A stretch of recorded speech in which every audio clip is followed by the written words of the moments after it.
what they don't know is that licensing has proliferated, and it covers such innocuous occupations as blow drying hair. In some states, you have to get a license just to blow dry hair, or you have to get a license to arrange flowers or to interior decorate.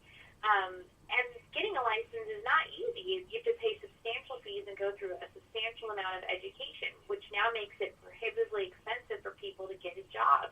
And though people assume that licensure is related to protecting the public, in reality, it's oftentimes just lobbied for by industry insiders who want to keep out competition.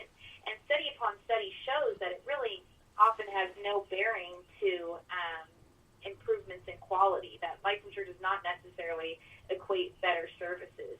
So we're denying people the right to earn a living in the occupation of their choice for anti-competitive reasons or for arbitrary reasons. And that's a scary thing. You're seeing people who just they can't lift themselves out of poverty. They can't get an entry-level job because they have to get a very expensive and burdensome government license before doing so. But when you look at the real threats to the taxi cab industry, Lyft and Uber and all the other, can't you see where if the government doesn't protect taxi cabs, that they could go out of business? Well, that's the funny thing. The Constitution does not protect your right to stay in business. Your ability to try. You can try to stay in business, and then it's up to consumers to determine whether you should stay in business, not the government. The government shouldn't be in the business of picking winners and losers. We should, because we're better able to tell who is a winner or a loser. I mean, Uber is a winner. The old style is a loser. And that's because it's better for consumers. And so if you let consumers decide, they're going to, act in their own best interest. If you let bureaucrats decide, they're going to act for, oftentimes arbitrary reasons, or even worse, crony reasons, because the taxi industry will have lobbied for them to choose the taxis as the winner or something like that. So in reality, we want to leave these choices to the marketplace. And while it might be sad that some people go out of business, I wish everybody could prosper.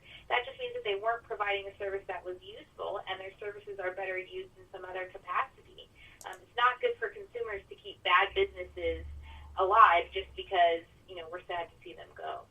Now, you practice law in a manner in which you represent entrepreneurs and small businesses who find themselves in bureaucratic nightmares. And there are those who believe that licensing is important in the cosmetology industry, because you don't want people just coming in there messing with people's hair who don't know how to, worry about the roots and all the other things. So isn't that a reasonable expectation that braiding hair is the same thing as doing a press and curl or something? And shouldn't they have the same licensure? Well, to oppose licensure is not to oppose any form of regulation. Mm-hmm. Licensure is the most restrictive and most burdensome type of regulation there is. And so, what I would say is that that's often not needed for an occupation like cosmetology or barbering. What we can do instead is you can certainly have, health and safety requirements, actual health and safety requirements where you can have inspections or require people to use clean tools and things like that. But that's often not what licensing is. Licensing is a requirement that you pay these huge fees and then go through all of this training and experience to ensure safety. If you want to ensure safety, we should have actual safety regulations, not anti-competitive hoops and burdens for people to have to jump through and surmount. Are there any states out there that that are just, if you would recommend your entrepreneurs and your businesses to take a look at, that are just the creme de la creme? They know how to deal with businesses. They don't get in the way. And what are the steps that they practice to be better states with business? Yeah, California, where I live, is obviously not one of them. One of the offenders. But if you look at the list of licensure, there are some states that are better than others. Texas is a good state. That comes to the top of my mind. But I think Florida is one of the better ones. What you find in those states is that there's some actual evaluation, just increasing the cost of entering that trade. People need to actually be looking at laws and determining whether they should stay on the books. And then you also see the states that like I said, they don't require licensure. They just go down through the hierarchy of regulation and make it a little bit easier. So you can require people to get a bond, right? So they have to have a bond. So that way, if they hurt anybody, then you know that they can pay for compensation. Or they have to register with the state, which is a little bit less of a burden than licensure. Or the states require private certification, which tends to be cheaper and equally as effective as licensure. So these states they don't, rather than assuming that you need the most burdensome type of regulation, they start at the bottom of the hierarchy and work their way up, and they're constantly reevaluating whether the law should stay on the books. See, now if there was a recommendation, how do you put together a committee of government people, independent? How do you do that would just review, or do they just go to Pacific Legal Foundation and say, hey, what are we crapping at? What are we missing up here so that we can't get businesses? Which approach is the best approach? Yeah, well, and Arizona is another example that comes to mind on this topic because, we have proposed, PLF has helped sponsor legislation in California that we think would be a solution to some of these problems. And it would say that states, every so many years have to reevaluate all of their occupational licensing laws, or any law that imposes a burden on entrepreneurs must be reevaluated every X amount of years, where the agency that's in charge of regulating that type of entrepreneur has to do it. But Arizona has a law to that effect where any new imposition on an entrepreneur has to actually be justified. There's a higher burden for getting it passed. And they also allow people to sue in state courts if they feel that they are subject to a licensing law that is overly burdensome and really anti-competitive. So that's one way to go about doing it. And like I said, we proposed that type of legislation in California, but it failed because there is a knee-jerk reaction to efforts to deregulate. Legal.org. You can go there and support them at pacificlegal.org. They are a wonderful institution about defending our liberties and providing justice for all. I came across a story which I think is the most hilarious story. It is too funny to be real, but it is.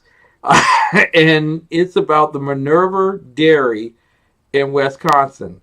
And back in December of 2017, you all filed a amicus brief, a opening brief, on behalf of Minerva Dairy. Why did you have to go to federal court to protect Minerva Dairy? Yeah, so Wisconsin has one of the most absurd laws I've ever heard of. Never did I think I'd be filing at the Supreme Court arguing about a butter case. But it's absurd. But in Wisconsin, if you want to sell butter, it has to be taste tested according to government standards first. But it does not pass the last test. And because there's no possible harm that this can be protecting against. And what is the harm here? As the state admits, it's not like bad tasting butter is somehow detrimental to your health. I mean, in reality, the only harm here, if you taste crappy tasting butter, is that you don't like it. And the state wants to protect you from that terrible crime of selling bad tasting butter. So our client sells artisanal butter.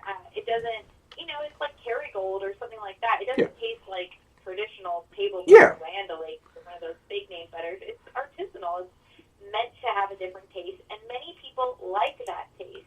But because Wisconsin's taste test only, its highest grade correlates with sort of your run-of-the-mill table butter, our be in charge of choosing what butter tastes good or telling consumers what tastes good and what doesn't. The only person who can determine whether butter tastes good is the person who's tasting it. There you go. So we're fighting for our client's right to sell his butter free of this absurd and actually very costly law. Now, there are apparently the milk and butter industry is so scientific that they came up with a three ways in which you could actually grate butter. So to me, it's simply amazing. It is either highly pleasing, or fairly pleasing. Now, explain to me, how does the consumer decide to buy based on highly pleasing, or fairly pleasing? How do they do? How do they come up with that gimmick? Well, yeah, and there's no evidence that consumers even care. I've never looked at a butter's grade. It's absurd. But it's because how are we supposed to know what that means? How is the consumer supposed to know what the government considers pleasing? I don't know if the government likes salty butter or sweet butter, or I mean, I don't know. I have no idea what that means. So it's just complete arbitrariness. Our argument is that this is arbitrary, it's irrational, it's anti-competitive, and it violates the Constitution.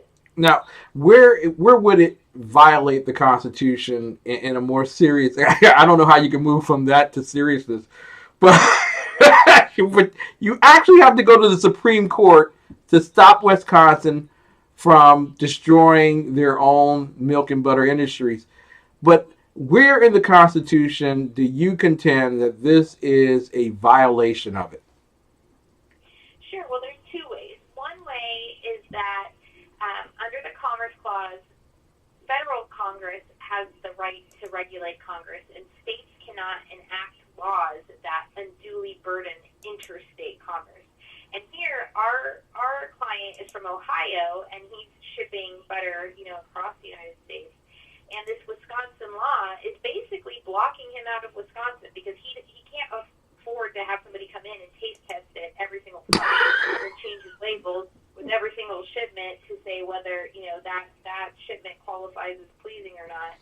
So it's very expensive for him. So he's essentially locked out of Wisconsin. And so our argument is that Wisconsin is putting up a fence around Wisconsin for butter makers in violation of the Commerce Clause because the burdens on commerce are clearly excessive in relation to any purported benefits. That's one way. And the second way is that under the Due Process Clause, the government has to justify any imposition on your right to earn a living. Any restriction on your right to earn a living has to bear some relationship to protecting the public. And here, there's no argument that this law is protecting the public because there's no harm being done if you sell your butter, good tasting or bad tasting, to consumers. We argue that this law is pure arbitrariness. It is the definition of arbitrariness to say that the government gets to tell you whether something is pleasing or not. If they want to protect the public, they can pass laws that protect the public. They can say that butter has to be, sanitary, or that it can't have poison in it, or toxic. But they cannot pass a law simply to tell you whether something tastes good. I mean, that's straight out of 1984. Exactly. Yeah, it is. That's amazing. Anastasia Boden with us tonight, Pacific Legal Foundation and senior attorney. But what amazes me is, in all seriousness, is that there are thousands of laws like this across the country on the books. And states do a very bad job of keeping businesses home because of those particular laws. But you have to go to the Supreme Court and argue on behalf of Minerva Dairy and others around Wisconsin over a stupid law. What would you recommend that the American public do right now that would reduce your need from having to protect them from government taste testers? You know what I'm saying? Yeah, I mean, I think there's a couple things. One is that I think people need to reconsider their assumptions about regulation and not to give government the benefit of the doubt, because oftentimes these laws, sometimes they're well-intentioned, and other times they're not. Other times they have just been lobbied for by interest groups who are lobbying, contrary to public interest. So one thing would be check your assumptions about government power. Secondly, legislators who will vote to repeal regulations or show some skepticism towards regulations rather than adding on more regulations. And then third of all is, sue.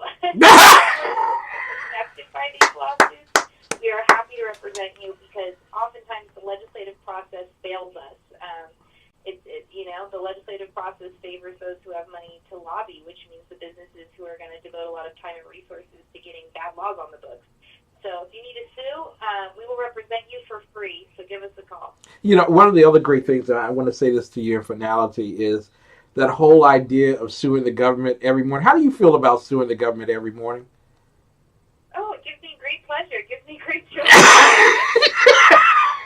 That's the kind of lawyer I want. There's nothing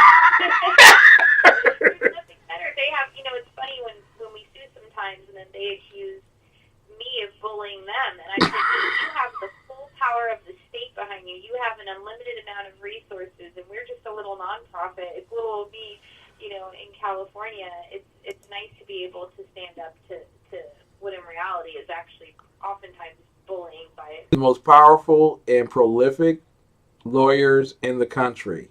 And if you're a business owner, I recommend, if you feel that you're being treated unfairly by your government, federal or state, you need to pick up the phone and you need to call Pacific Legal Foundation. And you need to donate to them because they're doing a tremendous job representing so many, small and large, from the teeth of government intervention, defending liberty and justice for all. It was a wonderful experience talking with you, Anastasia. Anastasia Boden, senior attorney with Pacific Legal Foundation.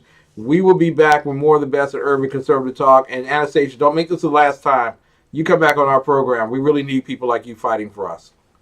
Hey, thanks for having me. All right, ladies and gentlemen, we'll be back with more of the best right after these messages.